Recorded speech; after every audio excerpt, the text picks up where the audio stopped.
All right, let's dive into something that's quietly reshaping our world, human-in-the-loop AI.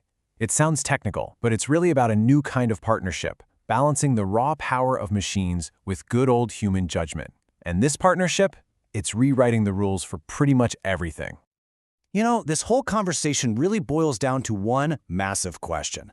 We all know AI is ridiculously powerful. The speed, the scale, it's beyond human capability.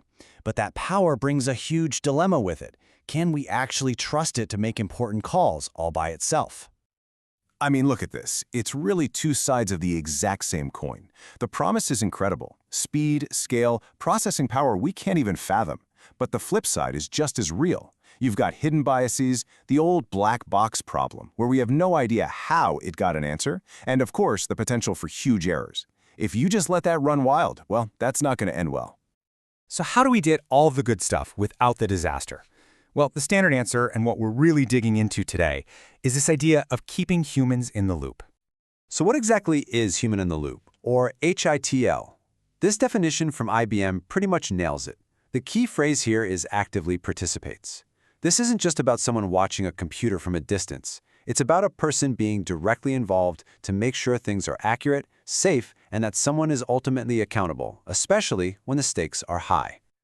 So how does this actually work? Well, it's a pretty elegant feedback cycle. First, the AI does its thing, but it flags something it's not sure about. It has low confidence. Then a human expert steps in, takes a look, and makes the correction. And here's the most important part. That feedback goes right back into the model to help it learn. So it's constantly getting smarter because of us. But of course, it's a balancing act. The upsides are massive, right? You get better accuracy, you get a layer of ethical oversight, and a little more transparency. But there are very real downsides. Having humans check everything is slow and it's expensive. It's a bottleneck. And let's be honest, we humans are not perfect either. We get tired, we make mistakes, and sometimes having a person look at sensitive data creates its own privacy issues. But the story doesn't stop there. That simple feedback loop? It's just the beginning. Some folks are arguing that we need to zoom out and think much, much bigger about what it really means for a human to be in the loop. I absolutely love this quote from Zhali Meng at Harvard. It just cuts right through the noise. His point is fantastic. When did we ever take humans out of the loop? We've always been there. We design the systems, we feed them the data, we use their results. The real question isn't if we should be in the loop, but recognizing all the different ways we already are. Okay, so let's break down these roles. First, you have the classic one, the human in the loop. This is the operator. They're on the front lines, actively reviewing what the AI spits out, fixing its mistakes, and giving that real-time feedback. Then you have the human behind the loop. A great way to think about this is as the teacher. These are the developers and data scientists. They're the ones who build the AI, who choose the data it learns from. They literally shape its entire understanding of the world from the very beginning. And finally, maybe the most important role is the human above the loop. This is the guardian. Think managers, regulators, ethicists, the people who set the rules of the game. They're the ones who decide what's fair, what's responsible, and make sure the AI is actually aligned with our laws and values. So when you see it laid out like that, operator, teacher, guardian, you realize our relationship with AI is changing fast. We're moving from doing the simple, repetitive work to taking on these bigger, more strategic, supervisory roles. And the economic numbers are, well, they're kind of staggering.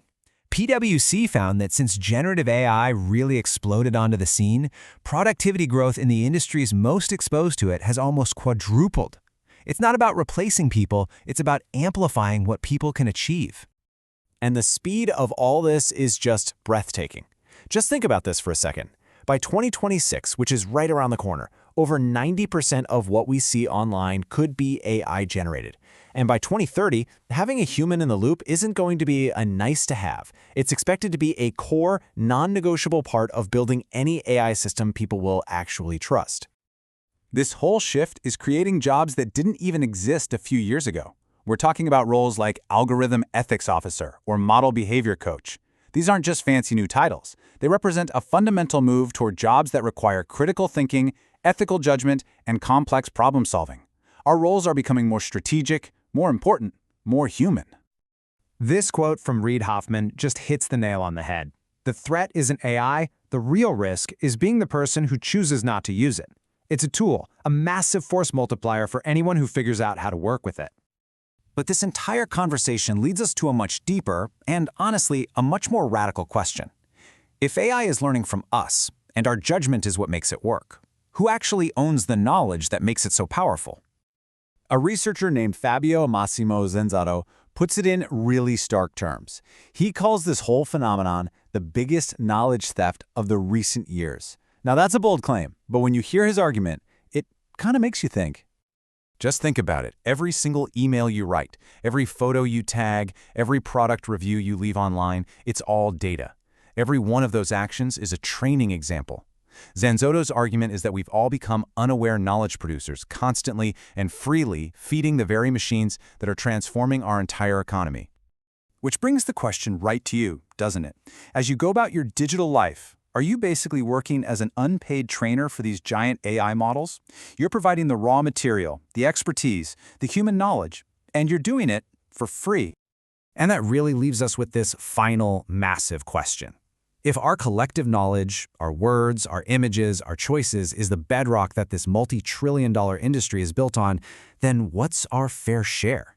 It's a question we're all going to have to answer as we figure out how to build this future with humans very firmly in the loop.